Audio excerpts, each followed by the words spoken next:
In a world that praises reason, wealth, and decorum, one man stood defiantly against it all, bare to the world, mocking, and utterly free. This is the tale of Diogenes of Sinope, the most radical, most eccentric, and arguably the most unconventional philosopher in history. What if the wisest man in Athens slept in a jar, barked like a dog, and laughed at kings? Picture this: a dusty plaza under the hot Athenian sun. Philosophers in robes discuss virtue and reason, quoting lofty ideals, and in the middle of it all, a ragged man, barefoot and sunburnt, squats beside a broken jar, chomping on raw onions and chuckling to himself. His name is Diogenes, and he doesn't care what anyone thinks. This isn't the polished world of Plato's Academy or Aristotle's Golden Mean. This is ancient Greece in the 4th century BCE, a time when great minds tried to map the soul and build perfect republics. But Diogenes? He tore up the map. He asked a different question. What happens when you throw away everything, status, money, even manners, in search of a free and honest life? While Plato imagined the ideal world, Diogenes lived in the dirt and found truth there, a philosopher not of theories but of raw, living protest. This is not just a story about a man, it's a challenge to us all. Welcome to the tale of Diogenes, the most radical and perhaps the most ungovernable philosopher in history. Before Diogenes became the man who mocked emperors and lived among stray dogs, he was simply the son of a banker in the coastal city of Sinope, far from the grand marble temples of Athens. His father, Hysias, minted coins for the local treasury. But something went wrong. Though details are disputed by historians, some sources claim Diogenes, or perhaps his father, was accused of defacing the currency, tampering with the very symbol of trust in a city's economy. It wasn't just a crime against money, it was seen as a crime against order. Banished and disgraced, Diogenes left Sinope not with gold, but with a strange new purpose: to expose not just the falsehood of coins, but the false values of society itself. Like iron falling into the forge, this moment reshaped him. Exile became a kind of liberation. He arrived in Athens with nothing: no wealth, no title, no home. And he chose to keep it that way. Inspired by Antisthenes, a harsh and rugged student of Socrates, Diogenes took the Cynic path to its extremes. He believed virtue didn't need comfort, only courage. "I threw away my cup," he once said, "when I saw a child drinking from his hands." It was not poverty he pursued, but freedom, the kind that comes when nothing owns you. And so, from the fall of a banker's son rose a new kind of philosopher, one who carried no scrolls, wore no robes, and gave no lectures, only lessons, lived in full view. Just as a cracked coin reveals its fraud, Diogenes set out to expose the world's illusions, one shameless act at a time. Diogenes earned a strange title in Athens: the dog, not out of insult but by choice.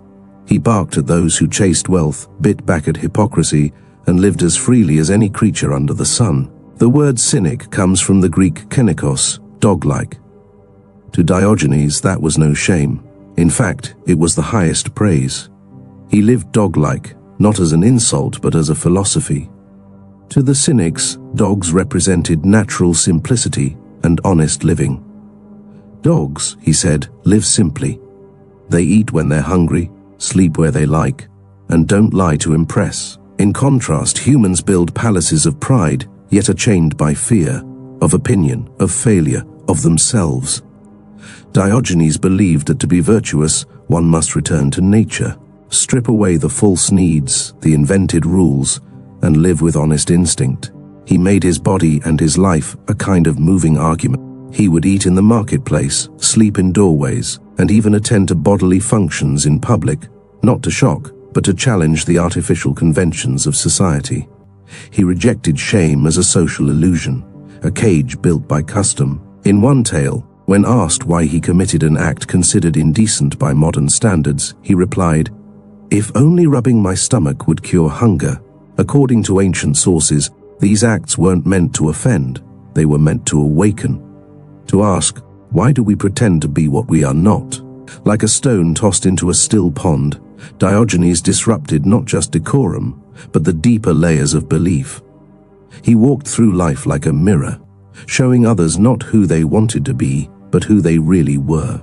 Where most philosophers spoke from the podium, Diogenes barked from the streets, and the echo of that bark can still be heard today.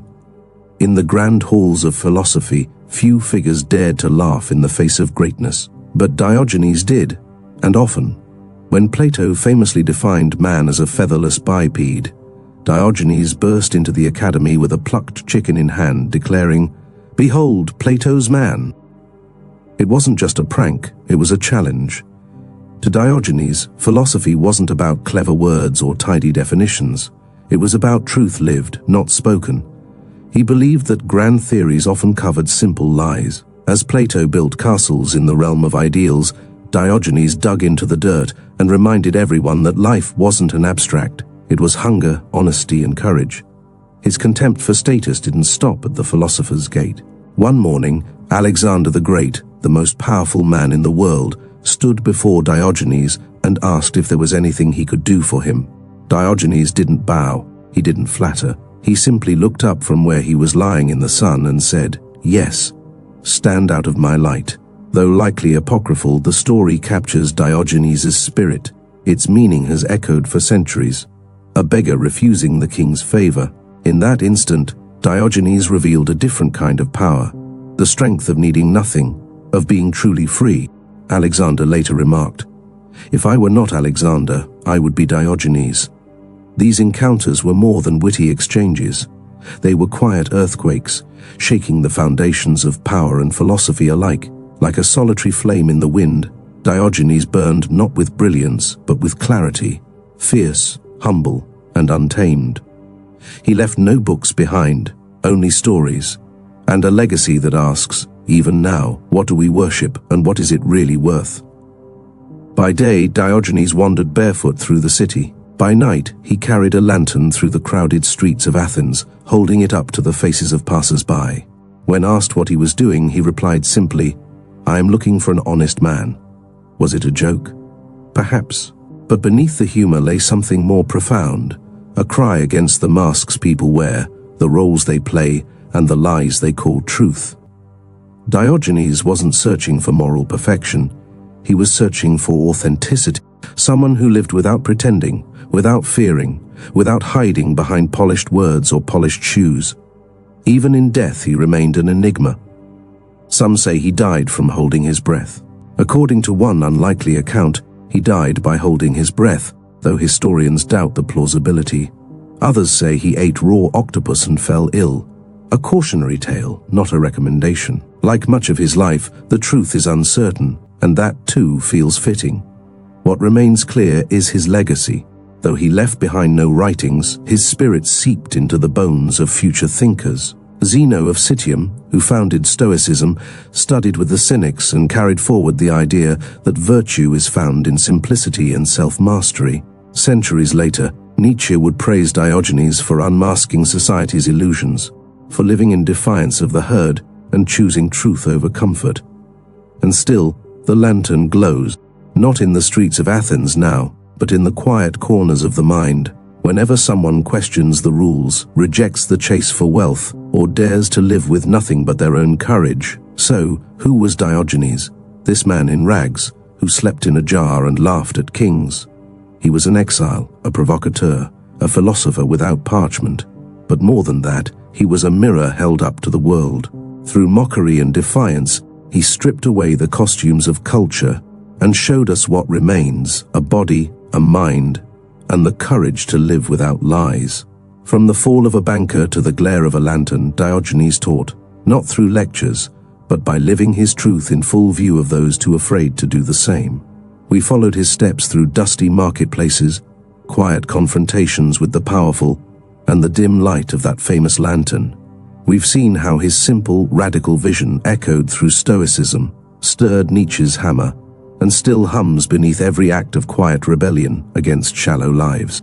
In a world that urges us to accumulate and perform, Diogenes reminds us that freedom may lie in doing less, in being less, but living more honestly. And so, we return to the question we began with: what if the wisest man in Athens barked like a dog and asked for nothing at all? Maybe, just maybe, madness and freedom sometimes wear the same face. Like a breeze that stirs the leaves but answers to no one, Diogenes passed through the world untouched, and though he left no books behind, his life remains a lantern, still searching for an honest soul. Thank you for watching. What does Diogenes' life make you reflect on? I'd truly love to hear your thoughts in the comments.